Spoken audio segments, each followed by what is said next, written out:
Terus Anda yang tiap pekan taklim merasa jadi baik. Persaingan kita ketat teman-teman. Jadi kalau nggak dimulai dengan serius, rugi kita. Rugi.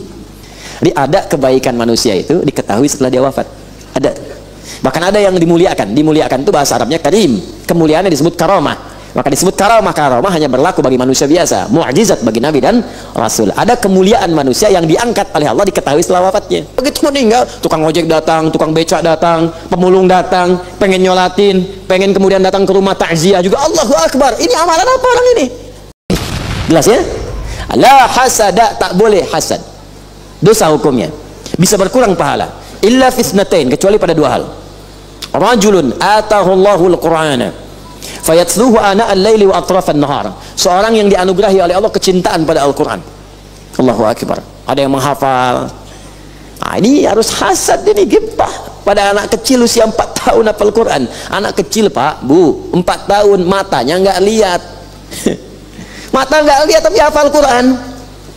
Saya, Anda, kita dikasih 30 tahun, 40 tahun, 50 tahun, mata lihat, fisik sehat, pendengaran jelas, pandangan awas. Masih belum sanggup menghafal karena sibuk dengan dunia. Anak kecil yang belum balik, belum masuk masa hisab, udah hafal Quran buat persiapan pulang. Kita ini yang dosanya paling banyak dibanding dia. Nggak punya bekal pulang, sibuk dengan dunia, sibuk mencari yang ditinggalin. Aneh tuh. Sibuk mencari yang ditinggalin, aneh. Ini ada orang sibuk berangkat gelap, pulang gelap, nyari sesuatu yang ditinggalin. Begitu dapat gaji, meninggal, gaji nggak dipakai, ditinggalin mah kita. Siapa yang bawa ke kuburan kemudian mobilnya? Rumahnya, handphonenya, ayo bawa sana, bikin wasiat dari sekarang. Nggak akan ada yang mau melaksanakan itu semua. Nanti kalau papa meninggal, tolong Ferrari papa yang pernah dibawa ke masjid kuburkan bersama papa, supaya mudah memberikan petunjuk pada malaikat mungkar dan nakir saat ditanya. Man rabbuka, tanya sama Ferrari ini, setiap hari ke masjid. Nggak akan dibawa, akan dibawa. Ini catatan yang Anda tulis juga akan dibawa. Amalnya masuk, catatan nggak ada. Ntar di akhirat dilihatin semua. Saat orang lain sedang nikmat-nikmat nonton TV, ada yang nonton film, ada yang tamasya, Anda berada di Al-Ihsan, barisan paling luar, sujudnya, itu karpetnya bicara ntar tuh. Tapi saya kan nggak duduk di karpet tuh, Ustaz. Nggak apa-apa. Ya, akan bicara, batakonya bicara, ya, aspalnya bicara, rumputnya bicara. Tapi sampingnya ada kotoran kucing, Ustaz. Dia bicara ntar. Nggak apa-apa. Boleh jadi sekarang rasanya bau, besok diganti dengan wangi surga. Nggak cukup dengan amin, cobain dulu tuh. Nggak apa-apa. Pokoknya kita kalau belajarnya benar tuh enak aja. Contoh gini nih, nanti ada tingkat paling tinggi. Jadi belajar awal tuh nanti akidah tauhid, kedua fikih, 3 naik akhlak, keempat tasawuf paling tinggi. Tasawufnya tapi benar gitu ya, jangan yang aneh-aneh, pergi ke hutan 40 hari nggak pulang gitu kan, 2 kali 2 kali puasa, ke lebaran nggak pulang-pulang, nah itu bahaya itu ya. Ya, tapi yang benar, tasawuf yang benar itu belajar syariat, belajar ibadah ya, sholat yang benar, tahajud yang benar, puasa yang benar, baca Quran yang benar. Nah, kalau benar semua itu hatinya dibersih. Nah, namanya sofa, wasofa qalbuhu, hatinya bersih. Menyaringnya disebut tasfiyah, saring. Orangnya disebut sufi. Di sufi itu sebetulnya orang yang bisa membersihkan hati, yang latihan lewat ibadah, mendekat kepada Allah. Ilmunya disebut tasawuf. Tasawuf itu sama dengan musyariat, cuma tingkat tinggi. Bagaimana cara tingginya? Gini nih, kalau orang sudah bersih hatinya, masya Allah. Lihat anak kecil tuh, anak kecil berbuat salah, dia nggak akan marah, susah mau marahnya, karena yang dilihat itu keadaan dirinya. Ini anak 7 tahun, saya 30 tahun. Anak ini 7 tahun masih sedikit dosanya, saya 30 tahun banyak dosanya dibanding dia. Masa yang banyak dosa mau marah sama yang sedikit dosa? Saya 30 tahun, lihat Anda 50 tahun. Anda berbuat salah, maka cara pandang saya nggak akan marah. Kenapa? Anda ini lebih tua dibanding saya, pahalanya lebih banyak. Sholat Anda dengan saya lebih unggul, Anda 20 tahun daripada saya. Masa saya mau marah pada yang banyak pahalanya? Tuh, orang tua akan seperti itu kalau udah pada puncak itu. Oh, masya Allah tuh enak kita ngelihat dunia itu, cuman nggak mudah. Latihannya tuh perlu mendekat lagi, dekat lagi, sampai kita merasa dunia ini kecil, biasa. Itu indah. Nanti akan terap dalam pakaian. Mula-mula latihan. Jadi kalau sudah senang naik ke akhlak, misalnya ada misalnya tauhid, itu hitam putih, belajar benar salah. Dalam tauhid nggak ada pilihan, benar salah. Tuhannya siapa? Allah. Dah benar, nggak ada alternatif yang lain. Nggak ada abu-abu. Ingat, gak ada abu-abu, hitam putih. Man rabbuka, Allah, jelas. Di dalam tauhid itu nggak ada semua agama sama, menuju pada Tuhan yang sama, cuman caranya beda-beda, nggak ada. Nah, dia belum belajar tauhid atau belajar dengan cara yang salah. Kalau udah belajar tauhid, kenal Allah, paham bagaimana mendekat kepada Allah, baru dikasih fikih. Kasih fikih masuk. Nah, cara sholat, cara kemudian puasa, fikih caranya masuk, diajarkan supaya benar. Makanya saat belajar tauhid, Nabi melarang dulu ke kuburan karena khawatirnya salah. Ketika datang keliru, kemudian mintanya bukan pada Allah. Setelah tauhid mantap, diminta ke kuburan. Ayo datang lagi. Kemarin saya larang, bukan nggak boleh nih, bukan nggak boleh. Tapi kuatkan dulu keyakinan pada dirimu, baru diajarkan bagaimana cara ziarah yang benar. Begitu diajarkan, datang, silakan ziarah. Ziarah misalnya ke makam orang tua, ziarah ke makam anak, ziarah ke makam ustadz, makam ulama, mendoakan. Doa, minta yang baik di situ. Mintanya ke siapa? Ke Allah. Untuk siapa? Ke ahli kubur. Minta. Ketika kita berbuat baik, otomatis kebaikan itu akan dibalikan oleh Allah kepada kita. Jadi bukan minta ke kuburannya, ya, bukan minta ke ahli kubur. Ya ahli kubur, tolong berikan saya ini, aku juga butuh, gitu. Jelas ya? Tapi jangan berkelahi di situ. Kalau beda pendapat, diskusi. Ya, kalau ada yang mengamalkan, ya sudah, jangan dipaksakan. Ya, nggak ada dalam rumus la ikraha, tidak boleh paksa. Beda boleh, tapi perbedaan itu tidak menghalangi kita minum teh bersama. Jelas ya? Dan bermuamalah bersama itu indah. Kalau begitu tuh enak muamalahnya, nyaman, tenang. Nah, kalau sudah masuk ke fikih, naik akhlak. Akhlak misal, sholat semua sholat nih. Ya, saya sholat, Anda sholat, kita sholat. Tapi ada akhlak orang ketika dia ingin menghadap kepada Allah, masuk ilmu level yang ketiga. Itu kadang-kadang ada yang nggak belajar, dikasih oleh Allah petunjuk di hatinya. Quran surah ke-7. Ini yang belajar nih, anak sekolahan. Ayat 31. Ya bani Adam khudhu zinatakum inda kulli masjid. Hei anak cucu Adam, kenakan pakaian yang paling indahmu ketika ada panggilan dari masjid. Allahu Akbar, Allahu Akbar. Panggilan. Allah yang manggil nih. Allah, malu saya dapat undangan pernikahan aja, baju paling bagus saya pakai, jahitin dulu, sepatu pesen, ya, bahkan nyewa Anda bayangin tuh, buat 2 jam berdiri pajang kayak patung, kan, datang lagi lapar ganti baju, makan lagi prasmanan, antri 3 kali, kan, ya, cuman buat 2 jam aja, pesennya bisa 20 hari sebelumnya, nyewanya bisa 2 bulan sebelumnya. Bayangin tuh, Allah panggil kita tiap hari 5 kali, yang menciptakan kita, yang berikan kemudahan. Dia akan merasa, masa saya penuhin undangan orang yang belum tentu menuhin kebutuhan saya, pakaian saya bagus, penampilannya indah, kenapa undangan Allah nggak saya penuhi dengan keindahan? Orang yang sekolahan dia baca, khudhu zinatakum inda kulli masjid, setiap ada panggilan dari masjid kenakan pakaian terindahmu. Tapi ada orang yang nggak sekolah, ketika lebih dekat dengan Allah, perasaan mulai muncul, maka dia mulai dandan rapi, masya Allah, ke masjid pakai jas, dasi, kepeci, minyak wangi, berangkat, tereng, pakai pentopel. Kemana pak? Mau sholat. Keren tuh. Besok dah subuh pakai dasi semua, pakai jas. Tapi itu keren, bagus. Ya, orang salah ibadah aja pakaiannya bagus. Ya, orang salah ibadah pakaiannya bagus. Ya, kalau saya bilang musik ada yang marah, besok saya tersangka lagi kan.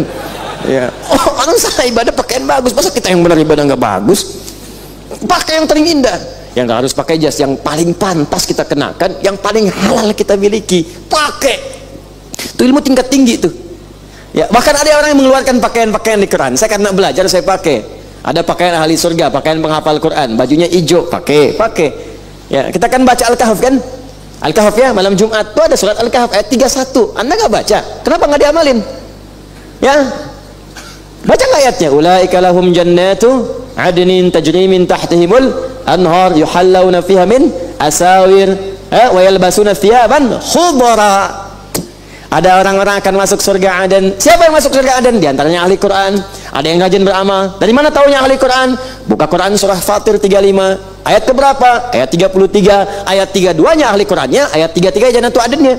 Thumma awrasnal kitab alladziina istafaina min ibadina. Kemudian kami wariskan Al-Qur'an kepada sebagian dari hamba-hamba kami. Wa minhum zalimun li nafsi, cuman sayang ada yang dapat kemudian zalim. Wa minhum muqtasid, ada yang biasa-biasa. Wa minhum sabiqun bil khairati biidznillah, ada yang kemudian dia amalkan Qur'annya dengan baik. Lalu kami masukkan ke surga Aden, ayat 33-nya, jannatu adnin yadkhulunaha. Dan ada yang menggandeng orang tuanya, istri suaminya. Keturunannya di mana itu? Quran surah ke-13 ayat 23 sampai 24. Jannatu 'adnin yadkhulunaha wa man salaha min abaihim wa azwajihim wa dzurriyyatihim wal malaikatu yadkhuluna 'alaihim min kulli babin salamun 'alaikum bima sabartum fa ni'ma 'uqbad dar. Ada yang masuk surga Adam nanti dari penghafal Quran, ahli Quran. Jadi ahli Quran itu bisa penghafal, bisa orang yang senang baca, cuman belum hafal. Cuma senang baca. Dia punya agenda baca sehari Baqarahan, habis itu Ali Imranan, habis itu An-Nisaan, sampai ke Yasinan, Al-Kahfian, kan? Terus Qul Huwallahan, kan?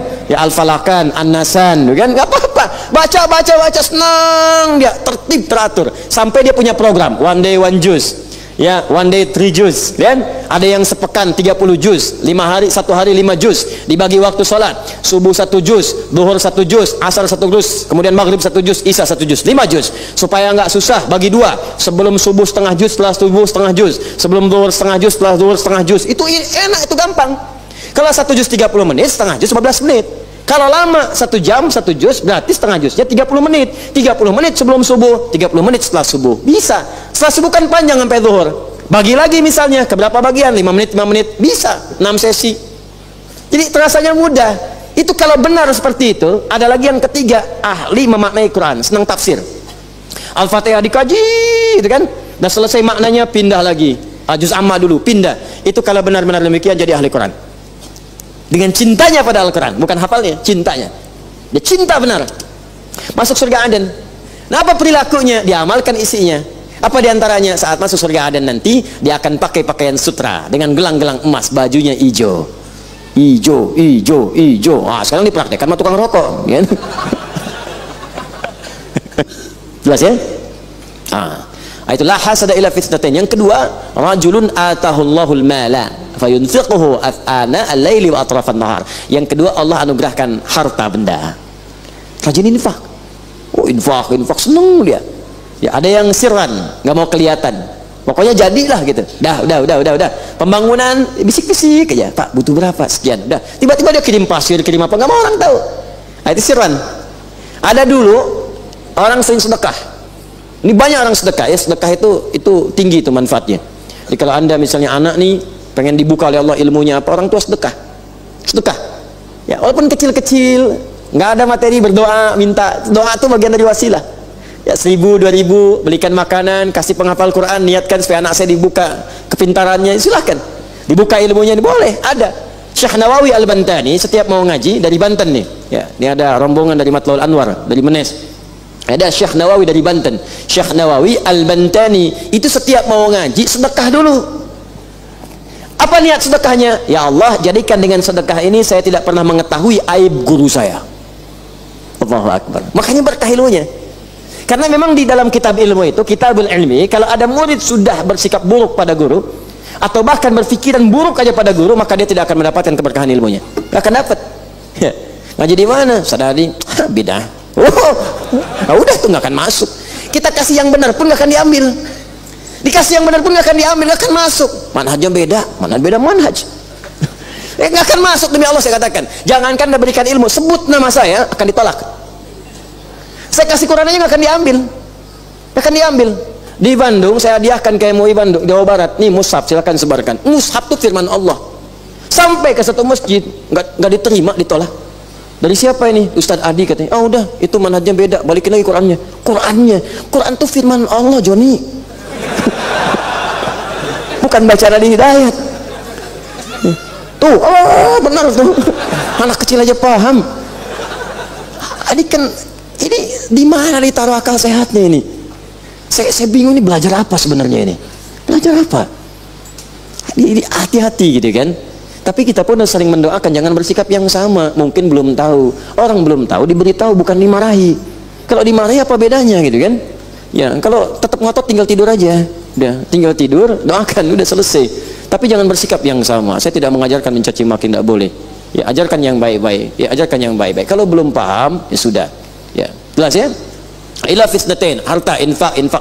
Nah, orang tadi ini setiap sekomplek gitu bangun, pagi mau keluar, di depan rumahnya pasti ada makanan. Itu tiap hari makanan. Kalau Anda hidup di masa itu, udahlah, Gak usah cari kemana-mana, tiap hari ada makanan.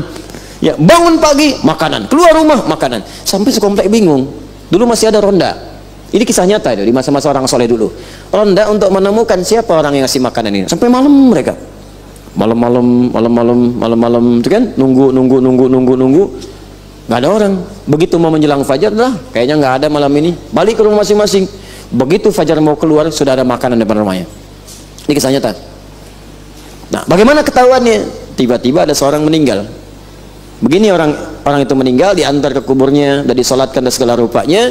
Sehari makanan nggak ada, 2 hari nggak ada, sepekan nggak ada. Begitu 2 pekan nggak ada, mereka semua tahu bahwa orang ini yang biasa naruh makanan di situ. Jadi ada kebaikan manusia itu diketahui setelah dia wafat. Ada. Bahkan ada yang dimuliakan. Dimuliakan itu bahasa Arabnya karim. Kemuliaannya disebut karamah. Maka disebut karamah. Karamah hanya berlaku bagi manusia biasa. Mu'jizat bagi Nabi dan Rasul. Ada kemuliaan manusia yang diangkat oleh Allah diketahui setelah wafatnya. Jadi setelah wafat muncul tiba-tiba. Kalau hidup gak kelihatan, begitu meninggal, tukang ojek datang, tukang becak datang, pemulung datang, pengen nyolatin, pengen kemudian datang ke rumah takziah juga. Allahu Akbar. Ini amalan apa orang ini? Apa amalannya? Rupanya gak ketahuan, cuma ngajak anak, bahkan ibunya pun gak tahu, istrinya gak tahu, anaknya cuma dibawa. Ada dulu yang buat qiraati, nama Kiai Dahlan, Kiai Haji Dahlan Zarkashi dari Semarang. Terus soleh-soleh itu insya Allah, anak-anaknya soleh, kayak Bunyamin, ada Ustadz Abu dan sebagainya. Itu qiraati itu nanti ada yang belajar dari Jogja, muridnya kelak membuat ikra. Ikra itu yang diajar ke 1, ikra 2 itu asalnya qiraati. Nah, belakangan ada ummi, itu juga sama, belajar dari qiraati. Itu Syekh Dahlan Zarkasi, Mbak Dahlan itu punya amalan diantaranya senang sedekah. Jadi kalau beliau lihat di majalah nih, di koran lihat nih, ada yang membutuhkan gini, itu bisa ngajak anaknya 1 ya dibawa. Istrinya nggak tahu. Nah, kemana kita bah? Saya nanya kan, udah ikut aja, nanti sedekah selesai, hilang. Kapan ketahuannya? Begitu meninggal datang orang-orang tuh, datang. Orang-orang itu Pak, daerah tuh banyak. Terus Anda yang tiap pekan taklim merasa jadi baik. Persaingan kita ketat teman-teman. Jadi kalau nggak dimulai dengan serius, rugi kita. Rugi. Tuh ya. Itu yang bawa kantong itu bukan ngantongin sampah tuh, kotak infak tuh. Jalan. Kadang-kadang ditawarin gitu ya. Ya Allahu Akbar, semoga kita dimasukkan ke surganya Allah dengan baik insyaallah. Baik, nah itu kalau ada yang begitu siang malam infak, itu kita mesti merasa iri tuh. Ini anak kecil dikasih begini kita belum bisa. Ya orang bisa infak dengan harta, kalaupun nggak ada dia bisa. Itu luar biasa. Ya. Saya juga kadang suka sedih itu, ada orang desa datang pulang-pulang, tiba-tiba ngasih amplop gitu kan. 100.000, ada yang 5.000, ada yang 2.000. Masya Allah berkah nih. Kemarin ada pertemuan ustaz-ustaz, ada ibu-ibu Pak, Bu di belakang, iya. Jadi ibu itu pensiun, tiap hari ingat meninggal aja. Maksudnya kalau saya meninggal bakal siapa? Dia nulis buku. Hasil pensiunnya itu, tabungan dia selama ini, itu Masya Allah dibagikan ke ustad-ustad. Nitip Pak bekal dakwah. Saya ini yakin kurang amal, saya yakin kurang ilmu. Mungkin dengan nitip ke Bapak bisa bekal saya untuk pulang kepada Allah. Saya udah cukup urusan dunia Pak, insya Allah ada. Nih yang ini saya pengen berikan. Saya bilang Allahu Akbar. Kita mesti adil tuh. Yang kayak gitu ngasih, begitu kita buka udah kita kasihkan ke ahli Quran semua. Udah berikan supaya ngalir lagi pahalanya. Ya jangan dipakai numpukin harta. Orang desa ngumpul ngasih 5.000 pakai beli handphone, kumpul-kumpul nggak adil rasanya. Ya sedekahin lagi, kasih lagi. Tuh ada di jalan kita ini terkenal dari Bekasi. Tuh yang Kalimalang, kayak Haji siapa namanya? Siapa? Harus tahu, Kiai Nur Ali. Kiai Nur Ali itu kalau taklim, apalagi kalau hari-hari besar, ini kotak infak itu dikumpulin, yang ngasih beliau amplop dikumpulin oleh beliau. Ya, gimana caranya setelah itu? Dikumpulin, dipisahin. 10.000, 5.000, 5.000, 1.000. Entar habis itu, perhatikan kata-katanya. Nih, kumpulin yang 10.000 buat madrasah sana. Nih, yang 5.000 buat yatim, fakir. 1.000 kumpulin buat janda-janda. Nggak ada yang masuk ke perut beliau. Bagi. Oh. Banyak yang begitu tuh banyak. Kayak AR Fakhrudin, Abdul Rauf Fakhrudin, salah satu ketua pimpinan pusat Muhammadiyah dulu. Itu Masya Allah. Wah, sampai anak yang ngekos di tempat beliau nggak tahu itu orang besar. Minta nasihat oleh presiden, kemana-mana diterima, bagus hubungannya dengan NU, bagus dengan masyarakat, bagus dengan luar biasa. Itu kalau dapat sesuatu nggak pernah dibawa ke rumah, bagi lagi, dan wafatnya dalam keadaan yang sangat sederhana.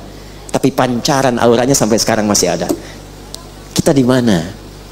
Duhai Anda yang mengharapkan surga, duhai Anda pendamba surga Firdaus, duhai yang cita-citai bersama Rasulullah, di mana amalan kita sampai malam ini? Nah, kita renungkan lagi ya.